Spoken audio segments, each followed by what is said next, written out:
Bonjour à tous, c'est Simon Madio et je vous retrouve pour évoquer avec vous le The 50 de ce dimanche du côté de Longchamp. Mais avant de rentrer dans le vif du sujet, n'oubliez pas que ce week-end est un week-end boosté sur The Turf. C'était déjà le cas ce samedi. Ça sera de nouveau le cas ce dimanche avec toutes les courses de la Réunion 1 à Longchamp et également certaines épreuves à l'étranger. On aborde donc ce The 50, un handicap disputé sur 2400 mètres avec des chevaudages bien connus.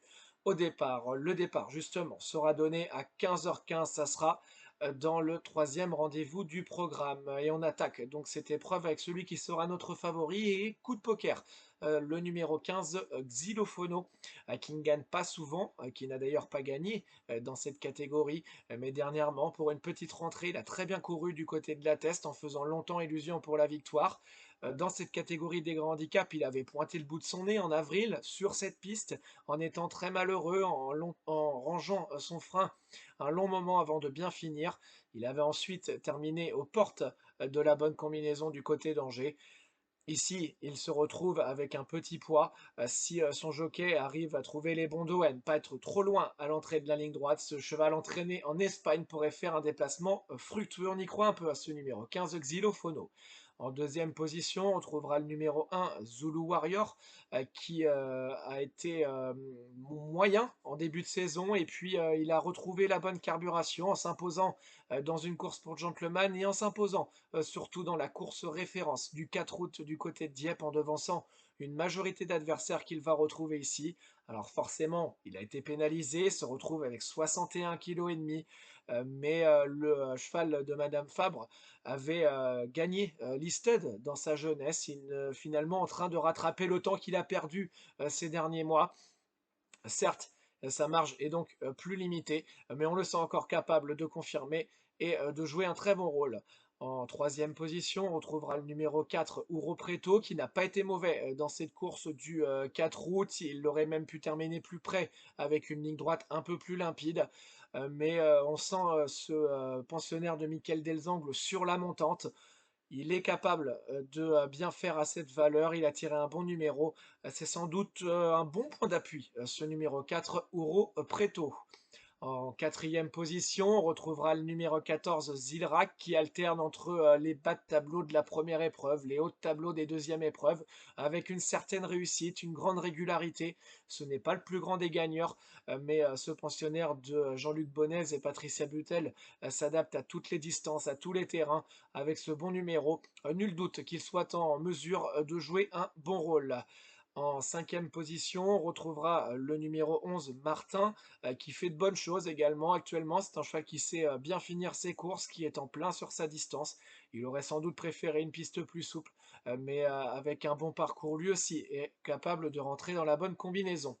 Et puis enfin, en sixième et dernière position, on trouvera le numéro 12, Florence, qui est l'une des moins expérimentées au départ. Elle a été façonnée par son habile mentor. Elle a remporté son handicap du côté de Compiègne l'avant-dernière fois, puis a confirmé en étant bonne finisseuse dans la course référence de Dieppe.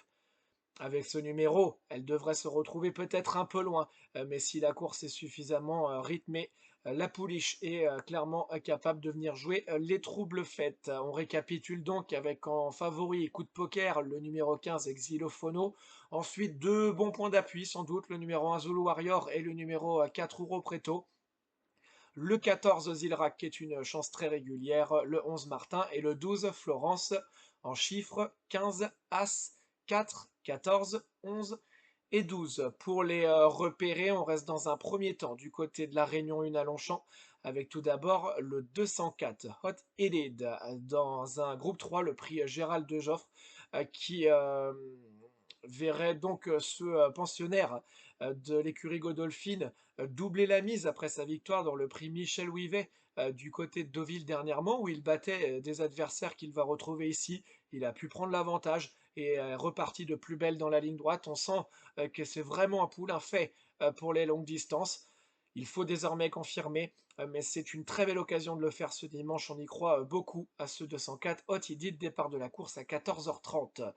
Dans la septième course, ensuite, on ira sur le numéro 707, le 7, donc Shuari, une pouliche de l'écurie Sangster qui avait fait de très bonnes choses à 2 ans en terminant notamment deuxième du Phillies Mile. C'est un groupe 1 disputé sur le mile, donc comme son nom l'indique, du côté de Newmarket. Elle a ensuite été absente un long moment, elle n'a pas couru en 2024, elle est revenue cette année, a eu besoin de faire sa rentrée, et puis a très bien couru dernièrement dans une liste du côté d'Idoc. La pouliche ici débarque en France avec des ambitions dans cette listed. Elle est bien sur cette distance et même s'il y a de l'opposition, on y croit beaucoup à ce 707 Chouari, départ de l'épreuve à 17h35. Et puis on ira également sur la piste de Salon de Provence en Réunion 3 avec tout d'abord notre petite folie, le 505 Star qui ne reste pas sur des tentatives fantastiques. Il a un peu manqué son meeting de Cannes, mais à sa décharge il a couru dans des lots qui étaient un peu compliqués pour lui, notamment en dernier lieu. Cela lui aura valu de se préparer pour la rentrée ici à Salon de Provence. L'engagement est très bon ce dimanche. La longue distance va lui plaire. C'est un cheval qui a vraiment un bon moteur quand il est capable de partir de loin, qu'il peut faire ce qu'il veut. Attention à ce 505 Star, ça sera notre petite folie. Et puis enfin, dans la sixième, le numéro 10, Jockstrap, le départ à 14h15.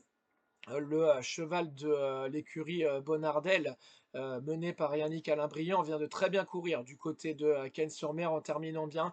Ici, c'est un retour corde à droite. Alors ça, c'est un petit peu le hic dans sa candidature. Il a surtout été vu à gauche depuis le début de sa carrière, mais c'est un cheval qui est capable de très bonnes fins de course quand il reste sage. L'engagement est bon, même s'il doit rendre la distance, mais l'opposition, pardon, elle est clairement à sa portée. On y croit beaucoup à ce 610 Jockstrap. On récapitule donc avec en réunion 1 le 204 Hot Did et le 707 Chuari. En réunion 3 du côté pardon, de Salon de Provence, la Petite Folie, le 505 Star et le 610 Jockstrap. Demain, vous retrouverez Laurent. Moi, je vous retrouve le mardi 9 septembre pour la réouverture d'Auteuil. N'oubliez pas de vous abonner à la chaîne The Turf pour recevoir chaque jour nos pronostics en 6. N'oubliez pas non plus de télécharger l'application pour avoir toutes les informations utiles pour vos jeux qui doivent rester responsables. Vous retrouverez d'ailleurs toutes les mentions légales en bas de votre écran. Il ne me reste plus qu'à vous souhaiter une bonne journée, qu'avec The Turf, ça va aller.